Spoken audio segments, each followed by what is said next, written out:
ಒಂದಿನ ಜನನಿಗೆಲ್ಲ ಸತ್ಯ ಗೊತ್ತಾಗ್ಲೇಬೇಕು. ಅವತ್ತು ಏನಾಗುತ್ತೋ ಏನೋ.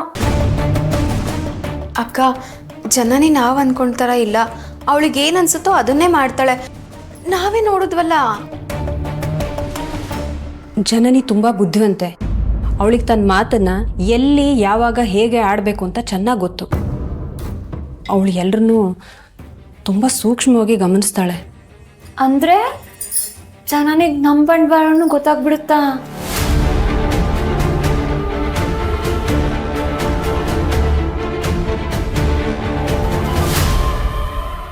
ನೋಡು, ಸ್ಟಾರ್ಟಿಂಗ್ ಇಂದು ನಮ್ಮ ಜೊತೆ ಮದುವೆ ವಿಷಯದ ಬಗ್ಗೆ ಮಾತಾಡ್ತಿರೋದು ಗುಣಭಾವ. ಸೊ ನಮ್ಮ ವಿಷಯ ಎಲ್ಲ ಕರೆಕ್ಟ್ ಆಗಿ ಅವರೊಬ್ಬರಿಗೆ ಗೊತ್ತಿರೋದು ಅನ್ಸುತ್ತೆ. ಹಾಗಾಗಿ ಈ ವಿಷಯದಲ್ಲಿ ಅವ್ರು ತಗೊಳ್ಳೋ ನಿರ್ಧಾರಕರೇ ಕರೆಕ್ಟ್ ಆಗಿರ್ಬೋದು ಅಂತ ಎಲ್ರಿಗೂ ಅನಿಸ್ತಿರ್ಬೋದು. ಅದಕ್ಕೆ ಅವರೆಲ್ಲರೂ ಸುಮ್ಮನಿರ್ಬೋದು. ಇಲ್ಲಾದ್ರೆ ವಿಷಯ ಗೊತ್ತಿಲ್ಲದೆ ಅವ್ರೊಂದು ಹೇಳೋದು, ಭಾವ ಇನ್ನೊಂದು ಹೇಳೋದು, ಮಧ್ಯದಲ್ಲಿ ಕನ್ಫ್ಯೂಷನ್ ಆಗೋದು, ಇದೆಲ್ಲ ಯಾಕೆ ಬೇಕು ಅಂತ ಅವ್ರ ನಡುವೆ ಮಾತಾಡದೆ ಸೈಲೆಂಟ್ ಆಗಿರ್ಬೋದು. ನಂಗಿದ್ರಲ್ಲಿ ತಪ್ಪಿದೆ ಅಂತ ಅನಿಸ್ತಿಲ್ಲ.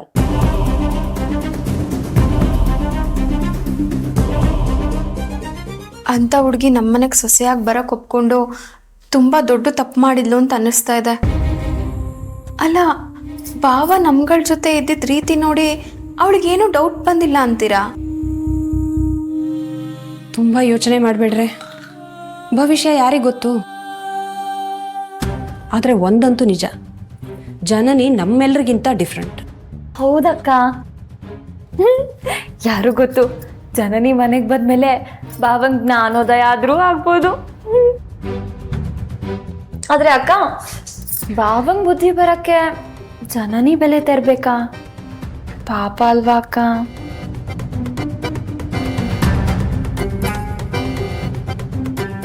ಅಲ್ಲ ಜಾನ್, ಎಕ್ಸಾಮಲ್ಲಿ 1 ಮಾರ್ಕ್ ಆನ್ಸರ್ ತಪ್ಪು ಬರ್ದಿದ್ದಕ್ಕೆ 1 ವಾರ ಬೇಜಾರು ಮಾಡ್ಕೊಳ್ಳೋಳು ನೀನು. ಅಂಥದ್ರಲ್ಲಿ ಇದು ನಿನ್ನ ಜೀವನ, ನಿನ್ನ ಮದುವೆ ವಿಷಯ ಜಾನ್. ತಪ್ಪು ನಿರ್ಧಾರ ಮಾಡಿದ್ರೆ ಮುಂದೆ ತುಂಬ ಸಫರ್ ಮಾಡ್ತೀಯ. ಯಶ, ನಿನಗೆ ನನ್ನ ಮೇಲಿರೋ ಕನ್ಸರ್ನಿಂದ ನೀನು ಹೇಗೆ ಮಾತಾಡ್ತಿದ್ಯಾ? ಬಟ್ ಬೇಡ, ಸುಮ್ಮನೆ ಓವರ್ ಥಿಂಕ್ ಮಾಡಿ ಮನಸ್ಸನ್ನ ಕೆಡಿಸ್ಕೋಬೇಡ. ನಾನು ನನ್ನ ಡಿಸಿಷನ್ ಬಗ್ಗೆ ಕ್ಲಿಯರ್ ಆಗಿದ್ದೀನಿ. ನಂಗೆ ಇದರಲ್ಲಿ ಯಾವ ಸಮಸ್ಯೆನೂ ಕಾಣಿಸ್ತಿಲ್ಲ.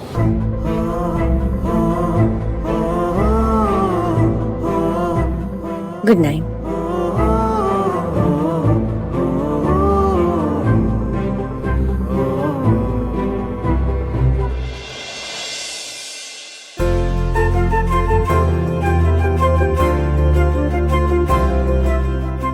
ಏನೇ ಅಂದ್ರು ನಮ್ ಯೋಗ್ಯತೆ ಮೀರಿ ಸಂಬಂಧ. ತುಂಬಾ ದೊಡ್ಡ ಕುಟುಂಬ, ತುಂಬಾ ಶ್ರೀಮಂತರು. ನಾವು ಕಣ್ಣಿಗೆ ಎಣ್ಣೆ ಹಾಕಿ ಹುಡುಕಿದಿದ್ರು ಅಂತ ಮನೆ ಹುಡುಗ ಸಿಗ್ತಾ ಇರ್ಲಿಲ್ಲ. ನಮ್ ಜನನಿ ತುಂಬಾ ಅದೃಷ್ಟವಂತೆ. ಹೌದು ಆಂಟಿ, ಶ್ಯಾಮ್ ಅಂಕಲ್ ಹೇಳೋ ಹಾಗೆ ಜನನಿ ಮೊದ್ಲಿಂದಾನು ತುಂಬಾ ಲಕ್ಕಿ. ಅವಳೆಲ್ಲೇ ಹೋದ್ರು ಏನೇ ಮಾಡಿದ್ರು ತುಂಬಾ ಒಳ್ಳೇದಾಗುತ್ತೆ. ಆಂಟಿ, ಮದ್ವೆ ತಯಾರಿ ಎಲ್ಲ ಆಯ್ತಾ? ಹೇಗಾಗ್ತಿದೆ? ಚಪ್ರಶಾಸ್ತ್ರ ಒಂದು ಮುಗೀತು, ಪೆಟ್ಕೆ ಶಾಸ್ತ್ರ ಮಾಡಿ ನಮ್ಮ ಮೇಡಮ್ನ ಕಳಿಸ್ತಿರೋದೆ.